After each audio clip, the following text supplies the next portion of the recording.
गिरिवरधारी यशोदानंदन जय गजनंदन यमुना तीरावनचारी जय कुंज विहारी जय राधमाधव जय कुंज विहारी जय राधमाधव जय कुंज विहारी हरे कृष्णा कृष्ण कृष्ण हरे हरे हरे राम राम राम हरे हरे हरे कृष्ण कृष्ण कृष्ण हरे हरे हरे राम राम राम हरे हरे हरे कृष्ण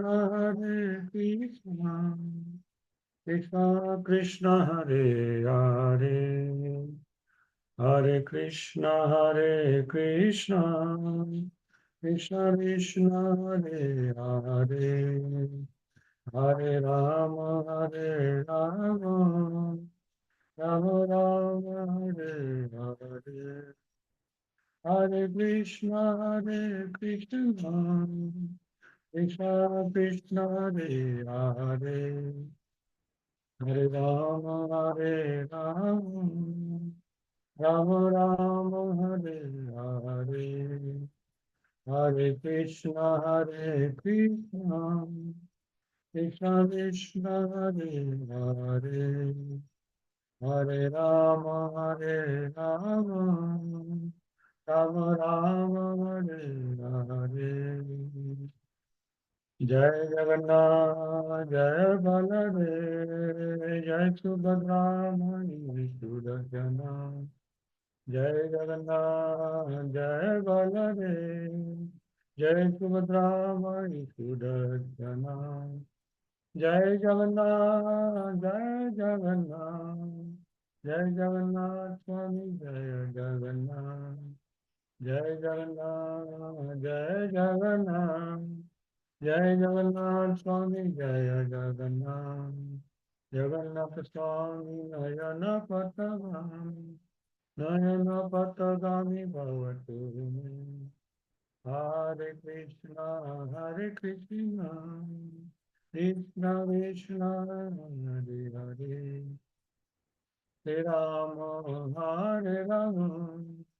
राम राम हरे हरे जय प्रभुपाद जय प्रभुपाद जय प्रभुपाद जय प्रभुपाद जय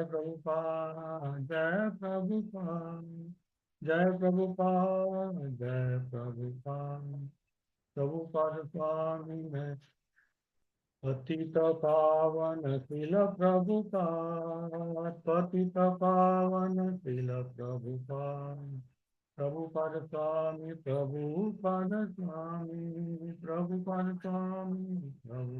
स्वामी पतित पावन शिल प्रभुपाद जय प्रभुपाद स्वामी शिल प्रभुपाद जय प्रभुपाद जय प्रभुपाद गौरनिताय की जय शिल प्रभुपाद की जय Hare Krishna. Welcome all devotees. Am I audible, Prabhuji? Audible. Is it audible, Prabhuji? Audible. Hare Krishna. Hare Krishna. Audible. Okay. Just a minute. I'm just increasing the volume little bit. Yes.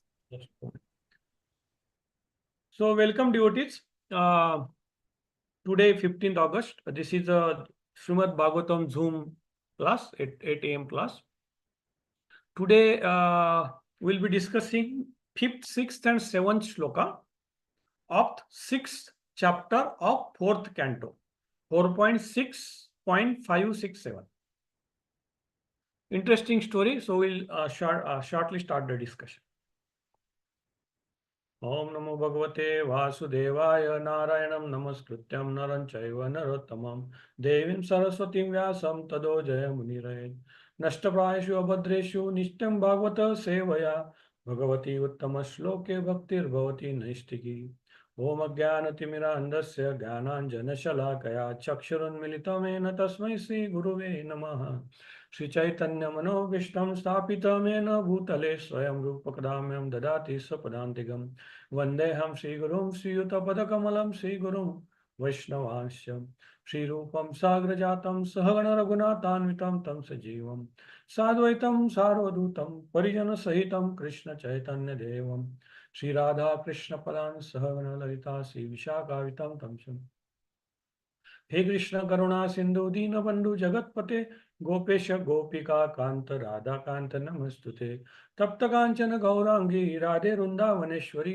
वृषभानुसुते देवी प्रणमामि हरिप्रिये वाञ्छाकल्पतरुभ्यश्च कृपा सिन्धुभ्य एव च पतितानां पावनेभ्यो वैष्णवेभ्यो नमो नमः जय श्री कृष्ण चैतन्य प्रभु नित्यानंद श्री अद्वैत गदाधर श्रीवासदि गौर भक्तवृंद हरे Krishna Krishna Krishna Krishna Hare Hare Hare Ram Ram Ram Hare Hare Hare Krishna Krishna Krishna Hare Hare Hare Ram Ram Ram Hare Hare Srila Prabhupada ki jai. I am displaying the shlokas on the screen shortly. Just give me 2 minutes. Hari Bol.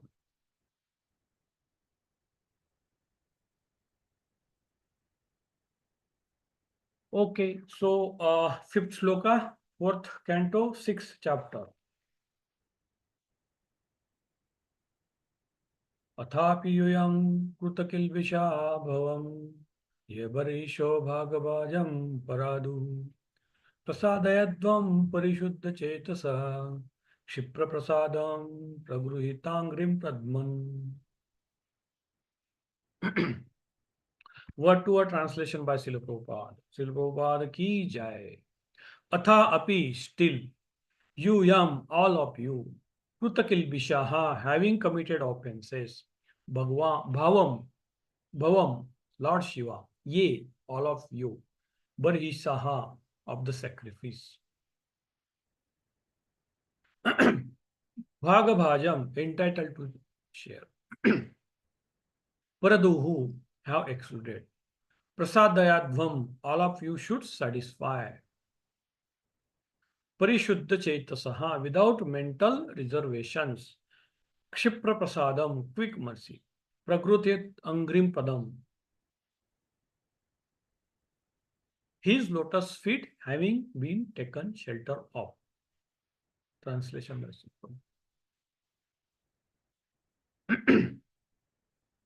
You have excluded Lord Shiva from taking part in a sacrificial rituals, and therefore you are all offenders at his lotus feet.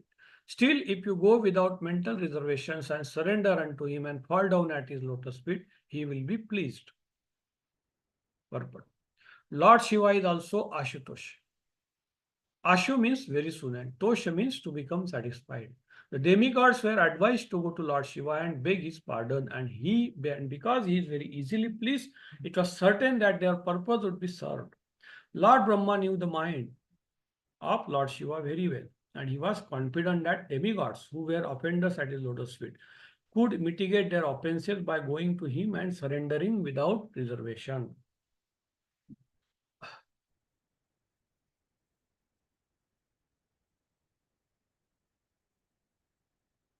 Sixth shloka. आशासान जीवित मध्वरस्य लोकसपालकुपितेन यस्मिन् तमाशुदेवं प्रिया विहीनम क्षमात्पयोद्धम बुद्धि वृद्धम दुरुक्तयि. Word to word translation. Asasanaha, without wishing to us. Jivitam, for the duration. Dhruvasya, of the sacrifice. Adravasya, sorry. Advarasya, of the sacrifice. Loka, all the planets. Sapalaha, with their controllers. Kupite, when arranged. No, not. Esmin, whom. Tam, that. Ashu, at once. Devam, lordship. Priyaya, of his dear wife. Vihinam, having been deprived. Kshama beg his pardon. Rudi, in his heart. Vidham, very much afflicted. Duruktai, by unkind words. Translation. Lord Brahma also advised them that Lord Shiva is so powerful that by his anger, all the planets and their chief controllers can be destroyed immediately. Also, he said that Lord Shiva was especially sorry because he had recently lost his dear wife and was also very much afflicted by the unkind words of Daksha. Under the circumstances, Lord Brahma suggested it would behoove them to go at once and beg his pardon. Seventh shloka.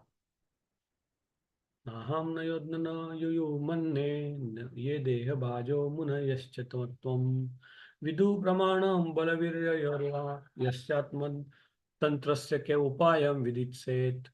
Hare Krishna devotees, just give me 2 minutes devotees. Just give me 2 minutes.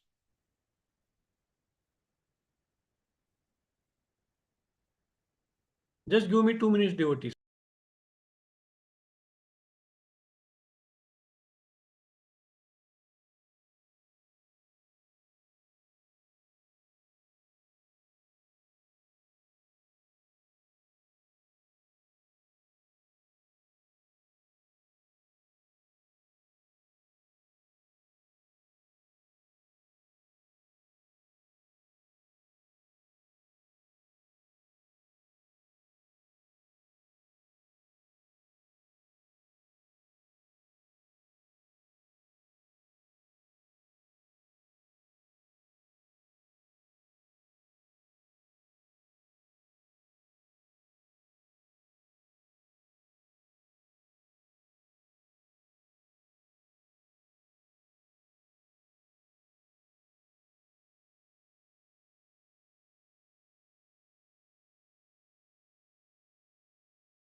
Hare Krishna. Sorry, there was some disturbance. We'll continue the reading the purport.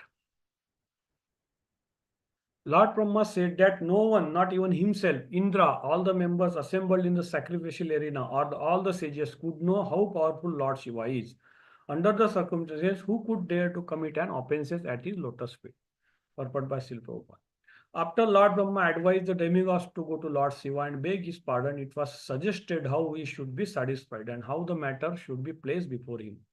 Brahma also asserted that none of the conditioned souls, including himself and all the demigods, could know how to satisfy Lord Shiva.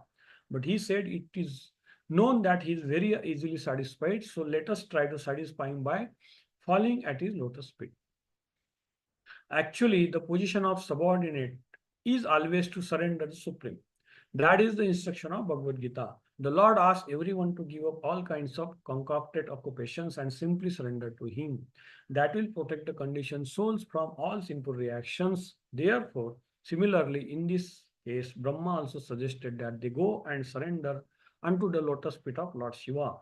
For since he is very kind and easily satisfied, this action would prove effective. Hare Krishna. Srila Prabhupada ki jai. अथाप्यूयं कुतकल्बिषाभवं ये वरीशो भागवाजं परादु प्रसादयध्वं परिशुद्धचेतसा क्षिप्रप्रसादं प्रकृतिताङ्ग्रघ्रिपद्वन्. You excluded Lord Shiva from taking part in the sacrificial results, and therefore you are all offenders at his lotus feet. Still, if you go without mental reservations and surrender unto him and fall down at his lotus feet, he will be very pleased. आशासाना जीवितमध्वरस्य लोकसपालकुपितेन यस्मिन् तमाशु देवं प्रिया विहीनं क्षमापयध्वं हृदि वृद्धं दुरुक्तै.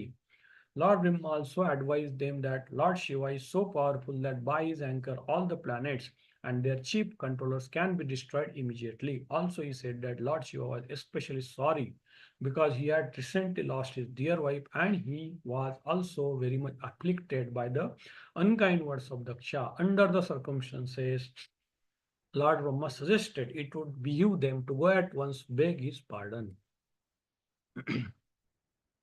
नाहं तो यज्ञो न च युवमन्ये ये देहबाजो मुनयश्च तत्त्वं विदुः प्रमाणं बलवीर्यर्वा यस्यात्मतन्त्रस्य क उपायं विदित्सेत्. Hare Krishna. Lord Brahma said that no one, not even himself, Indra, all the members assembled in the sacrificial arena, or all the sages could know how powerful Lord Shiva is. Under the circumstances, who could dare to commit an offense at his lotus feet?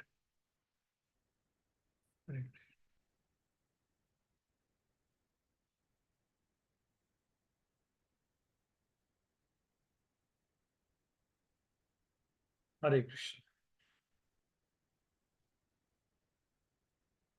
So, just a quick catch up on the earlier part of the story. So, this is a uh, Vidura is listening from the Maitreya Muni about the this part of Srimad Bhagavatam, and this particular story is related to story of Lord Shiva, Sati, and Daksha. Daksha was a Prajapati. He is a mind form of Lord Brahma. Rather, he born from the mind of Brahma, Manasaputra. Why he was created by Lord Brahma? To generate a progeny. That is a role of Prajapati. So he was interested and he begot many daughters. Out of that daughter, Sati was one of the daughter. Sati got married to Lord Shiva. Actually, Lord Shiva, that way speaking, he was not really. He's not. He's not a. He's not a living Jiva Tattva. He's not a Jiva Tattva. He is a between Vishnu Tattva and Jiva Tattva. He's almost like Vishnu. It is said that the milk and curd. So he's almost at the level of Vishnu. He's almost like a supreme God. That's what Vaishnavas see. But essentially, although he's a Vishnu Tattva, he came from the Vishnu. But he is actually the devotee of Lord. That's why he is Vaishnavanam Yatashamu. He is the topmost devotee of the Lord Vishnu. So Lord Shiva has been worshipping and praying, and he's very much fond of Vishnu. That's the position of Lord Shiva, but it's very exalted. It is not a. He's not even the position of Lord Brahma. Lord Brahma is much more lower position than Lord Shiva. Of course, Brahma, Vishnu, Mahesh, we know these are the three Murti, three gods. These are like they are in charge of maintenance. That is Vishnu. Shiva destructs the whole universe, and Lord Brahma creates. And Lord Brahma creates the universe from the. Lord Brahma gets created from the Garbhodakshay Vishnu.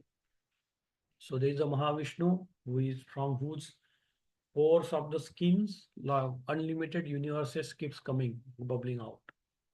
And each universe he enters as a Garbhodakshay Vishnu and he lies down on the casual ocean. And from his navel, Lord Brahma comes in that universe and he further is a secondary creator. And he creates the universe further. He creates the planets, he creates animals, he creates all bodies, Prajapatis and various munis, and everybody comes from him. But Lord Shiva is there anyway. Lord Shiva also is there throughout, and he is not a. Lord Shiva is not a post. For example, Brahma is the post. Post means it's like in company. There's a post like vice president, president, manager. These are all the posts. And suitable people are appointed on the post. Why? To have administrative, to control the administrative affair of the organization. So post remains, the role of that post remains. Role is there, defined for each post. And the people keeps on coming and going on that post. Post remains there. But people keep coming and going depending on the suitability. So Lord Brahma is also post. Lord Brahma is, and then on particular post, there are living entities who takes position of Lord Brahma. Whoever is more capable of doing so much austerity and so much intelligence, he takes position. So like that it continues. Lord Brahma is like a Jiva Tattva. He's like a demigod, or he's above a demigod, but it is almost clear center. And then there are many demigods we know: Ganesh, Indra, Chandra, Varuna, Devi, the Devatas, hundreds, crores. They are all post and they have been entrusted each post some role and which they play. And people, living entities keep coming and going from that post depending on Lord sort of appoints them. That is the way universal affair is being managed or administered through the agency of Maya. Of course, Lord is the controller of everybody, everything. Nothing happens without the consent of Lord. That is true. So this is Lord Brahma and below. And we are all living entities. We are not even demigod devatas. We are living it. In fact, Prabhupada say we are like a mini gods. We are also mini god. We have got some control on something. Somebody has got control in office, somebody has control in society, somebody has control on some political party. At least somebody has control on the family. Some control we have got on somebody and some situation, limited. So they are that way, we are also like a mini gods. But demigods are much more higher, powerful, and more pious and more, powerful than us. And they have bigger span of control. Some demigods control universe, some demigods control planets, some demigods control like some part of planet. Some demigods control the energies. Varun controls the rain. Indra is a chief of demigods. Agni controls the fire element. Like that. So this is a demigod, but Lord Shiva is not demigod. He's almost like at the he's converted from Lord Vishnu. He's coming from Lord Vishnu and he has got specific tasks of destruction of the material, but he's almost at the level of Lord Vishnu.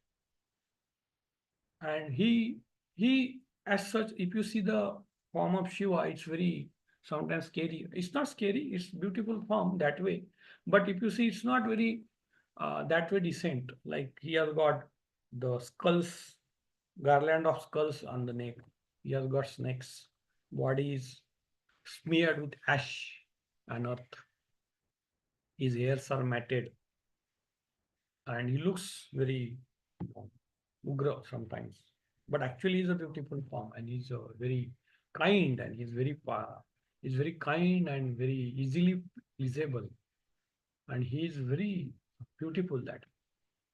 And he's very kind also because he's Vaishnava by heart.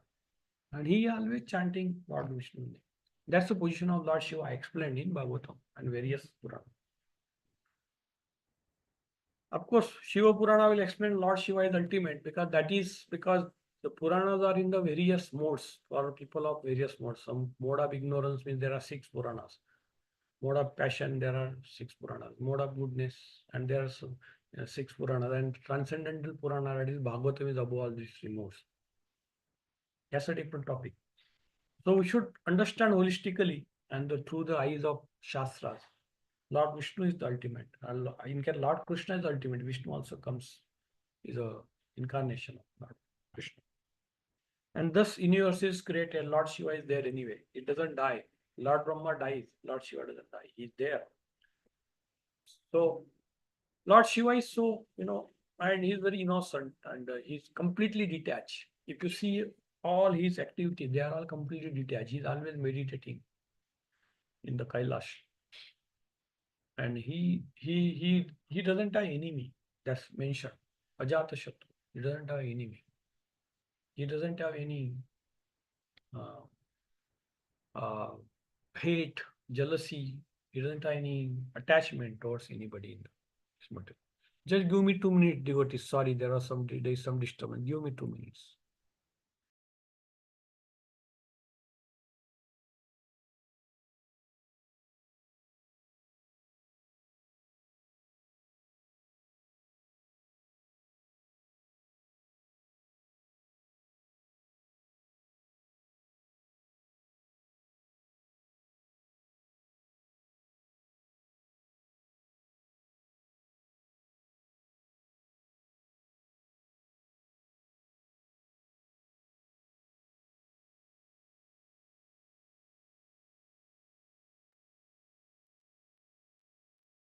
Sorry, we'll continue. So, so this is a characteristic of Lord Shiva, and he isn't an enemy. So, but then I will correlate to the story of Daksha. So Daksha was a father-in-law of Lord Shiva. He gave Sati to him. Although Daksha was not very happy, but it was made somehow that arrangement that Sati should be given to Lord Shiva. Lord Shiva didn't. Lord Shiva was neutral, but she also wanted Lord Shiva as her husband, and they were everything was all right there. But somehow Daksha was not very much fond of Lord Shiva because Daksha was sort of little bit. Of course, he was a pious person, Daksha, and of course he was very great personality, no doubt. He's a Prajapati. But even he was puffed up because material position will make you little bit proud unnecessarily. He got sort of puffed up, and he uh, was not liking Lord Shiva being his son-in-law in this form where he's so poverty-stricken or he doesn't own any property or he's not like opulent and he's not like passionate like him. You are not liking that because generally in material world this is the things we prefer. Oh, my relative or my friend or my uh, close relative should be materially very influential. They should be very great personalities, so-called great materialistic personalities, weight, influence. Everybody likes that in material world. That is a material world. That is typical. Lord Shiva is out of from this material world. But anyway, this is a material world, and people are bound to have this sort of things. And we see in our day-to-day life also. If we are when we have got some money, somebody has got so much money, power. That time, till that time, people will respect him. Once he loses his money, or we see in political field also, when person is at powerful position, people will jai jai jai. Then once he is not there, nobody will take care of him. This is a material world. It's a dirty material world. Material world is dirty. That is how God has made to frustrate us, to make sure that we frustrate in this material world, material point of view, not at the spiritual level, but material point of that. This is all nonsense. Material world is nonsense. Lord has made this world that way. And to see that, yeah, look, see, these are all material offenses that doesn't have meaning because once you die, everything will leave you or nothing you will take. That is one way. Or you see, even in the day, same life, people are being disrespected once they don't have money. And once they get money, they will again they will get this if they don't have money. Like that, it continues. So we should understand that this material world is like a bubble. There's nothing there. It's all our mind game, and we have created this mind mental bubble, and we are just running after that mental bubble. We should come out of that. Lord Shiva is the example of that tapasvi or yogi who is not at all concerned about all this. He is not concerned about etiquettes. He is not concerned about his clothes. He just having tiger cloth around his waist, and that's all. Of course, it's not that we should live like that because we should not imitate this great personality. We should live a decent life. Vaishnava dress, etiquettes, Vaishnava etiquettes, or even material life also you should have etiquette. We cannot in office we cannot behave just because we are Vaishnava or we don't care for material world. We cannot behave some odd way. That's true. But what the point here is we should be mentally detached from all this. We should not have this what you call hallucination or not hallucination. We should not have this glamour, so-called glamour or so-called passion about metal. Oh, this is how it is. But mentally, we should be very calm and quiet. We should not worry too much. Externally, you have to behave the way material world behaves, or we should reciprocate as a etiquette. That's a different thing. But of course, we should not get too much into this also. We should not worry too much about, oh, he said like this to me, he said like this to me, what my relatives will think. If I become Vaishnava, my relatives, oh, they may not. We should not worry about. As far as devotion is concerned, bhakti is concerned, we should not have any obligations or we should not have any constraints on us. We should go without bothering about so-called etiquettes about people. Don't worry about them. But when you behave transactionally in day-to-day life, in a financial matter or in administrative matters or in day-to-day matter as a etiquette, we should follow that. That's the whole purpose. Anyway, Lord Shiva is example. So Daksha was not liking Lord Shiva. Lord Shiva was not but Lord Shiva was never taking Daksha as his enemy or criticizer. He was always respecting him. That's the nature of Vaishnava. So there was a yajna in one time Daksha arranged, and Lord Shiva attended that. And but he insulted Lord Shiva. He said, "Oh, who are you? You are my son-in-law, but you are worthless. You are like this." Insulted. Lord Shiva did not took that insult personally, and he went away. But Lord Shiva's disciples, Lord Shiva's followers, they took that insult and they hit many people of Daksha's side. They hit them and made them bleed like anything. They went away because Lord Shiva's followers are not just ordinary. They are very powerful and very weird and very different. They are like ghosts, pretas, bhutas, and very different type of personalities, very powerful. Virabhadra and so many things are there. Nandi, and they started hitting the Daksha. They hit Daksha also. And this happens in material world. This is all. Huh. Anyway, so but then they left from the scene. No matter what this was there. Lord Shiva did not took it as a very personal offense. But again, there was one more yajna arranged by demigods and Daksha. There also again he did not invite Lord Shiva. Again, because this is enmity, he did not like Lord Shiva, so he will never invite him. Again, he did same mistake due to pride, due to popped up nature. But this time, Sati, who is Shiva's wife and Daksha's daughter, was serious about it. Just give me 2 minutes again. Extremely sorry, devotee. There is some disturbance always. Just for 2 minutes. Hare Krishna. Just 2 minutes.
Hare Krishna. Sorry, now there will not be any disturbances addressed.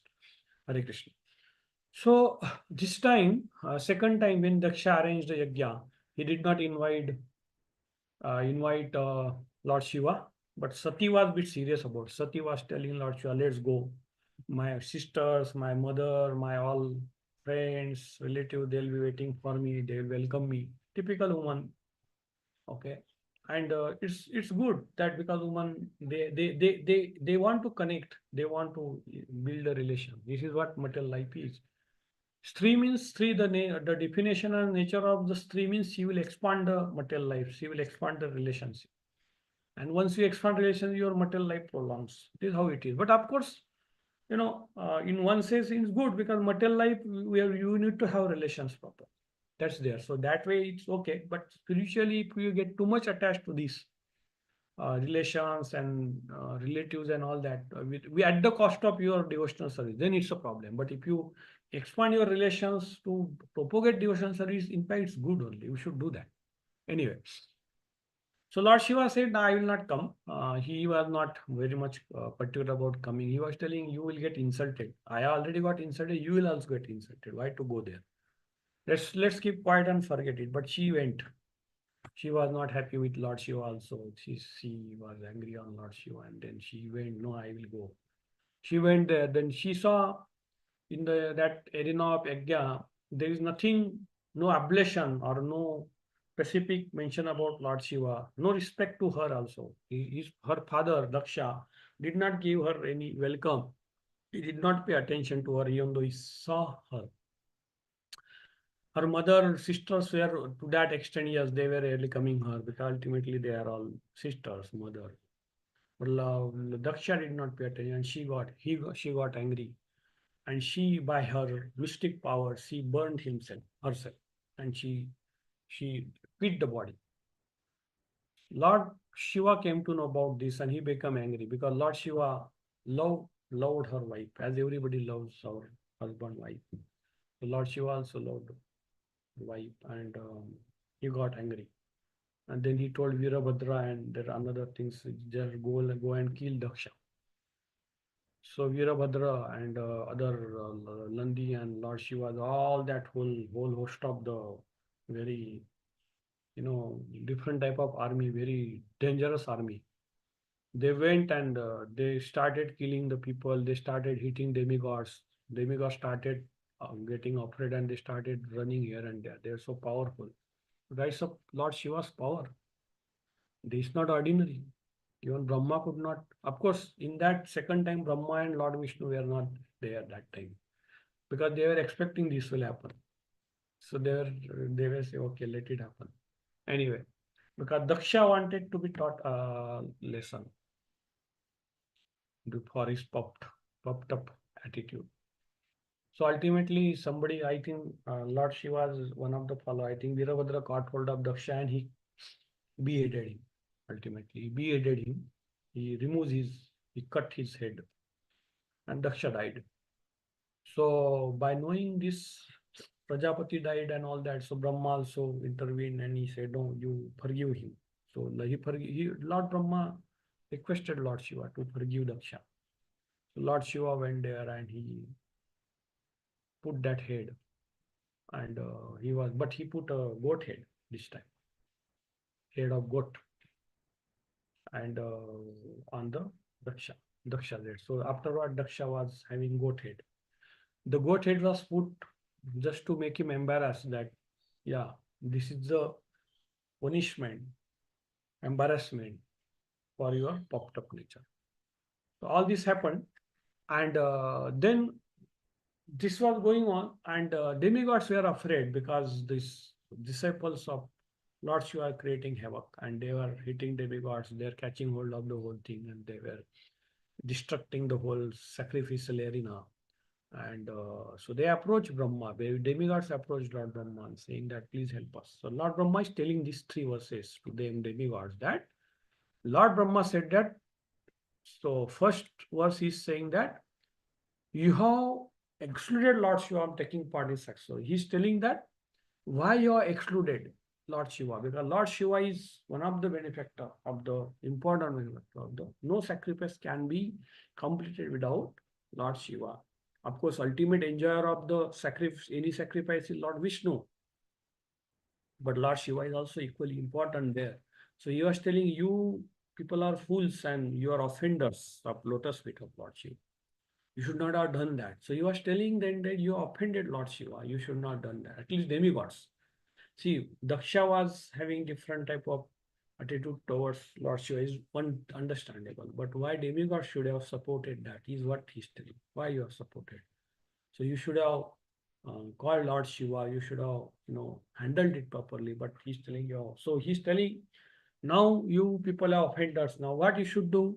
So you should, because he's a supreme. Lord Shiva is a very supreme personality, like almost like Vishnu.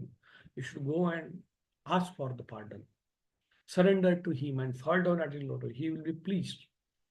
Shiva's name is Ashutosh. Ashu means easily. Tosha means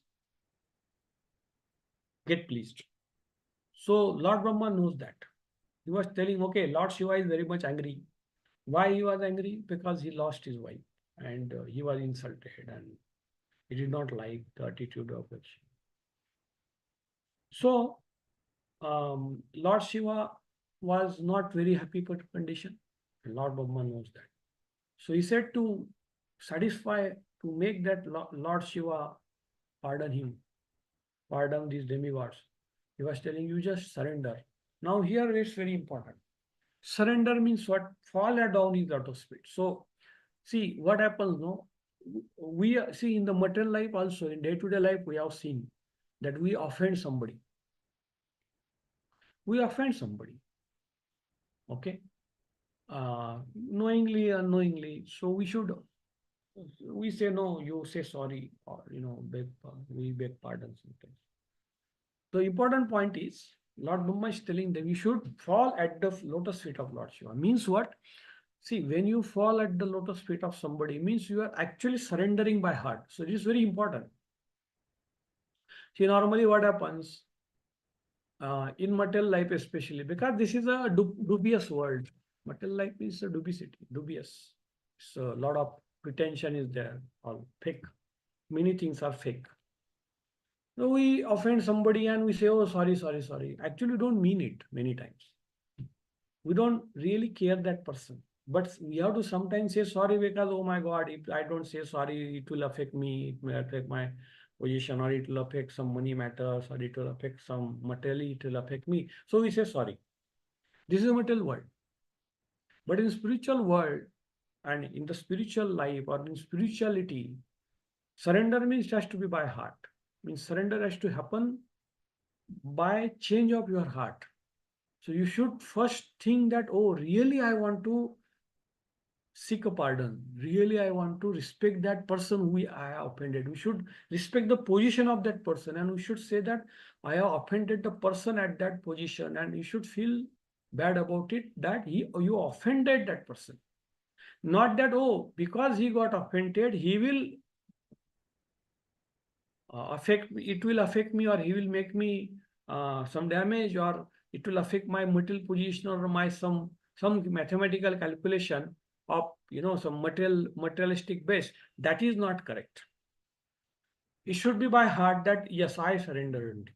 Lord Krishna says in Bhagavad Gita, Prabhupada mentions in the purport there. Ultimately, Lord Krishna says in Bhagavad Gita, Sarva Dharmam Parityaja Mamekam Sharan Bhaja. What it means? You surrender to me wholeheartedly. You don't worry about other so-called duties, so-called religion, so-called all your things, so-called all your good and bad qualities. You don't worry, just surrender to me. Means he is asking us the wholehearted surrender. Similarly, this should be the attitude towards all the great personalities like Vaishnavas and Devatas and Lord also. We should always respect them like this. They are at a very highest position and I want to surrender with them. I want to change my heart. Means we should not carry that offense again. And we should clean our mind that, yes, with a clean mind, I want to surrender. That is the process of surrender, which Lord Brahma is mentioning here to demigod that you go and surrender, fall his lotus feet. So what? Lord Brahma is very confident that Lord Shiva is so great person, so merciful that if he sees you that your heart has changed, your offensive mentality has gone away, then he will forgive you immediately. That is the whole process in Bhagavad Gita, or sorry, in spirituality it was that you should change your heart and surrender. It's all about your emotion, your feelings about others, and that is the thing. So for any such activity of surrender or any such a spiritual activity, we should have feeling behind it. We should have that sense of gratitude or sense of forgiveness, sense of mercy, means being received by you from the great people. You should respect the position. So Lord Shiva's position also is explained. It is explained that even Lord Brahma doesn't understand what exactly Lord Shiva in a full extent. This is Lord Shiva and very powerful because it's almost equal position of Lord Vishnu and he can destroy anybody. That is the whole thing explained in these three shlokas, correct? So this is the this is the incidence. So demigods goes to Lord Brahma, he explains them, he suggests them to have uh, surrender at the Shiva's, Lord Shiva lotus feet. The second shloka says, Lord Brahma also advised them that Lord Shiva is so powerful that by his anger, all the planets and their chief control can be destroyed. So Lord Brahma is accepting his lower position than Lord Shiva. And he said anything can be destroyed. Also, he said that Lord Shiva is especially sorry because he had recently lost his dear wife and was very much afflicted by unkind words of Daksha, which we discussed that how what was Lord Shiva's position. So under such a disturbed condition of Lord Shiva will not get disturbed in this way, actually. But of course, because it was Sati was very dear to him and it is his pastimes. So he was in a this little bit, this unhappy conditions. So more so because he is in unhappy condition and you offended him, Daksha offended him, you should go and surrender to him, show that we are at your lotus feet and ask for his, beg for his mercy. That is the process. Again, he is reiterating in the second shloka also. Third shloka, Lord Brahma said that no one, not you, himself Indra, all the members assembled in the sacrificial area, all the sages could know how powerful Lord Shiva is. He's reiterating something that we don't know the exact position Lord Shiva.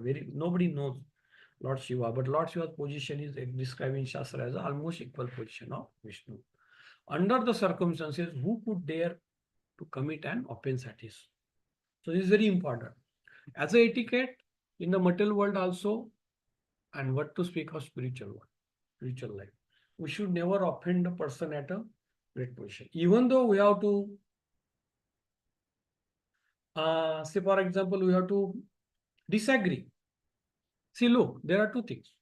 We may offend the person, although we may be at fault. He is not at all fault. He or she is not at all fault. And still offend due to jealousy, due to hatred, is a very different thing. That is very dangerous. That anyway, that's 100% wrong on your part. But in sometime what happens, we have to say no to the person. We should disagree. Might have to disagree with the person sometimes. And if you express it in a very unpleasant way, that become offense, especially in spiritual life. Material world also is like that, but in spiritual life, definitely. So in that case also, Lord Brahma is saying that even though there is some conflict of interest, there is some conflict between the top personality in the material life or in the spiritual life and you have to say no. We should say that no in a very this is in a very decent way, in a very pleasant way. Like what we can say is, oh, sorry, Prabhuji, or sorry, or whatever you call it. Okay, I need to have this, but it is contradicting with your expectation. I will not be able to meet that expectation. So why don't you help me out in relieving me or something like that? This is the real way. That is basically your surrender to his position, saying that yeah, you are a great, but sometimes I may not be able to agree on this part. This happens sometimes, of course. But there is no question of saying no for your guru that way. But I'm talking about day-to-day life in spiritual Krishna conscious life or in a material life also. You have to. We should be as a Vaishnava. We should be gentle and we have to express our feelings or even sometimes it is conflict of interest and say no for a greater cause. We have to say no for one particular thing for to achieve the bigger, better purpose or better goal which Prabhupada has given us. So that may happen. It's okay. But we can express it in a very proper without offending or no, I will not do that. Or offense is something has to be avoided. These are the real etiquettes. So this is how the things works. Okay, so this is the it's more of these slokas are more of telling us how to we should surrender, how we should surrender to big personalities. And first of all, we should not offend. But even though we offend, we should quickly surrender by wholeheartedly, not as a drama or some dubious thing, not externally only, internally. Oh, internally we should have that feeling. Externally, it will come anyway. So this is how it has to be. So demigods were advised by Lord Brahma to seek a pardon. So this is what the sloka says. I have given the background of the story also. So then story continues, of course. And then Lord Shiva forgives them, and then he goes and put the goat head on. That's all there. That story will come. But anyway, they will end here for today. And I'll request devotees to put any questions, comments on the topic, and then we can close the session once we complete. Hare Krishna. Thanks, devotee. Hare Krishna. Hare Krishna. Thank you, Prabhu. Thank you. Thank you. Hare Krishna.